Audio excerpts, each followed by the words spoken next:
ভাই বোন ও বন্ধুরা, যে যেখানে থেকে আমার আজকের ভিডিওটি দেখছেন সবাইকে স্বাগত জানাচ্ছি। আমি ইঞ্জিনিয়ার মোহাম্মদ খোকন। বন্ধুরা, আজকের ভিডিওতে আমি আপনাদেরকে দেখাবো কিভাবে টবে বেগুন চাষ করতে হয়। অত্যন্ত পুষ্টিগুণ সম্পন্ন এই বেগুন আপনি চাইলে আপনার ছাদে অথবা বাড়ির আঙিনায় চাষ করতে পারেন। চাষাবাদটাও খুব সহজ।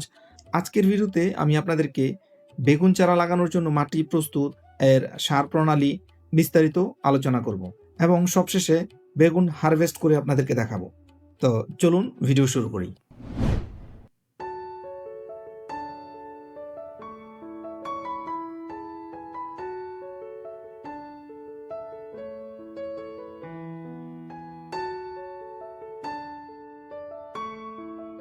টবের মাটিটা প্রস্তুত শেষ। একটা জিনিস খেয়াল রাখবেন, যখন টবে চারা লাগাবেন তখন সবচেয়ে বেশি গুরুত্ব দিবেন মাটি প্রস্তুতের ক্ষেত্রে। মিক্স করছি হচ্ছে এই জায়গায় 50% দিয়েছি আমি দোআঁশ মাটি, বাকি 25% হচ্ছে আপনার জৈব সার এবং বাকি 25% বালি। গাছ লাগানোর জন্য আমি এই ক্যারেটটাকে নিলাম। বেগুন যেহেতু একটা দীর্ঘমেয়াদী ফসল এবং এই জায়গায় দীর্ঘদিন গাছটাকে বেঁচে থাকতে হবে, এর জন্য আমি এই ক্যারেটটা ব্যবহার করব। এই ক্যারেটটা কীভাবে ব্যবহার করবো সেটা আমি আপনাদেরকে দেখাচ্ছি। তো ব্যাগের এটা একটু দিয়ে দিচ্ছি যেন মাটিটা বেরিয়ে না যায়। দিয়ে তারপর আমি এই জায়গায় মাটি দিয়ে দিব।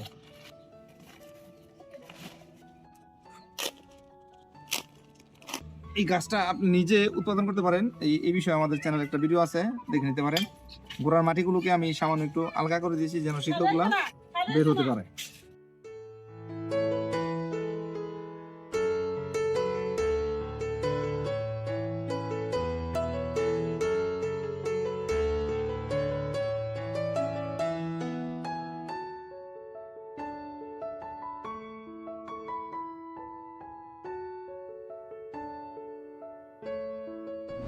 ঘরে বসে ফ্রিল্যান্সিং শিখতে চান, তাও আবার 100% ফ্রিতে? আপনি স্টুডেন্ট, গৃহিণী, চাকরিজীবী বা বেকার যাই হন না কেন, মাত্র 2 থেকে 3 মাসের আইটি ট্রেনিং নিয়ে ঘরে বসে প্রতি মাসে আয় করতে পারেন 30 থেকে 50 হাজার টাকা বা তারও বেশি। আমি খোকন, 12 বছরের অভিজ্ঞতা সম্পন্ন একজন প্রফেশনাল ওয়েব ডেভেলপার। আমি আপনাকে হাতে কলমে শেখাবো কিভাবে আপনি আমার মতো একজন প্রফেশনাল ফ্রিল্যান্সার হতে পারেন। চোখ রাখুন rapidit.com.bd-তে এবং আমাদের ইউটিউব চ্যানেলে। লিঙ্ক ভিডিও ডেসক্রিপশনে দেয়া আছে। এই হচ্ছে সরিষা খোল। এই সরিষা খোলটা গাছের জন্য অত্যন্ত কার্যকরী একটা সার। এই সরিষা খোলটা খুব সাবধানের সহিত ব্যবহার করতে হবে। আপনার উল্টোপাল্টা ব্যবহারে আপনার গাছ মরে যাবে। এই সরিষা খোলটাকে দুইভাবে ব্যবহার করা যায়। ছোটবেলা আব্বাকে দেখতাম এই খোলটা গুঁড়ো করে তারপর গাছ থেকে দূর দিয়ে দিত, তো ওইটাতেও অনেক ভালো রেজাল্ট পাওয়া যায়। আমি এই ভিডিওতে আপনাদের দেখাতে চলেছি কিভাবে এই সরিষা খোলটাকে একটা লিকুইড তরলে রূপান্তর করে সেটা গাছের গোড়ায় দেওয়া যায়। তো এর জন্য প্রথমে আপনাকে যা করতে হবে, যেই পরিমাণ সরিষা নেবেন তার ঠিক 10 গুণ পানি। 10 গুণ পানি, যদি আপনি 1 কেজি সরিষা নেন তাহলে 10 কেজি পানি, আর যদি আপনি আধা কেজি সরিষা নেন তাহলে আপনাকে 5 কেজি পানি। 5 কেজি পানির সাথে এটাকে, এই যে আমি এই জায়গায় 1 কেজি সরিষার খোল দিয়ে মাত্র দিলাম। এটা 1 কেজি সরিষার খোলটাকে আমি এই জায়গায় রেখে দিব আমি 3 থেকে 5 দিন। এটা 3 থেকে 5 দিন পরে এটা পচে একবারে গলে যাবে এবং এই জায়গা থেকে একটা বিশ্রী গন্ধ বের হবে। এখন আবার এটাকে 1 অথবা 1.5:10, মানে আমি যদি এই জায়গায় 10 লিটার পানি নিই সেক্ষেত্রে আমি এই জায়গা থেকে 1 লিটার অথবা 1.5 লিটার দিব, ম্যাক্সিমাম 1.5 লিটারের বেশি না। তা আমি এই জায়গায় এটার 8 মগ পানি নিয়ে নিয়েছি। এইটুকু দিলে মোটামুটি এটা 10:1:10 হবে। আমি এটার সাথে মিক্স করে নিচ্ছি।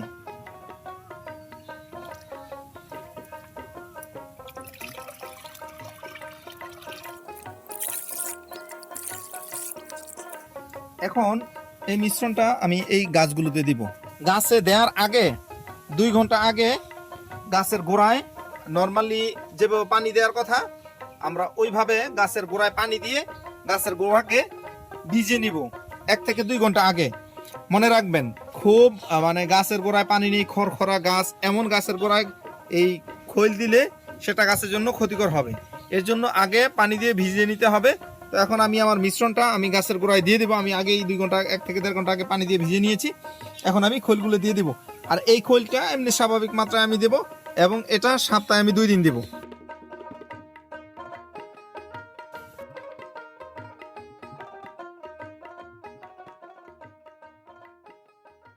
দর্শক, আপনারা যদি খেয়াল করেন তবে দেখবেন যে আমার বেগুন গাছগুলা কত সুন্দর হয়েছে।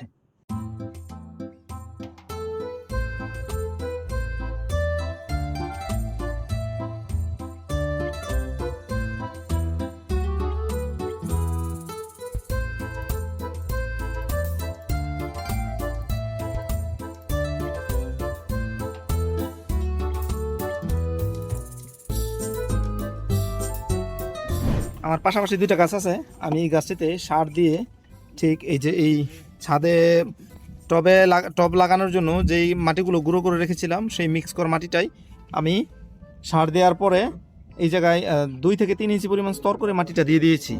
তো অনুরূপভাবে এই গাছটিতেও আমি দিয়ে দিচ্ছি।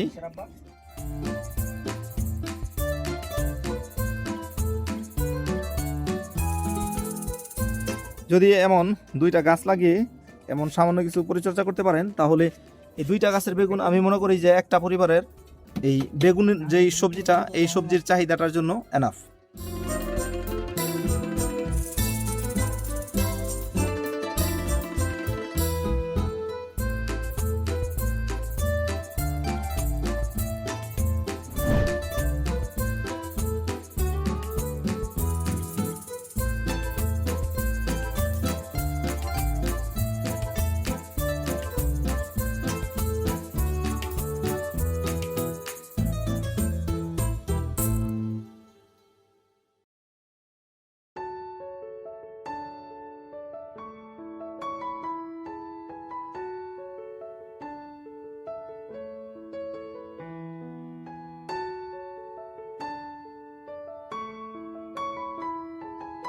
বন্ধুরা, এই ছিল আমার আজকের ভিডিও। আশা করছি ভিডিওটি আপনাদের কাছে ভালো লেগেছে।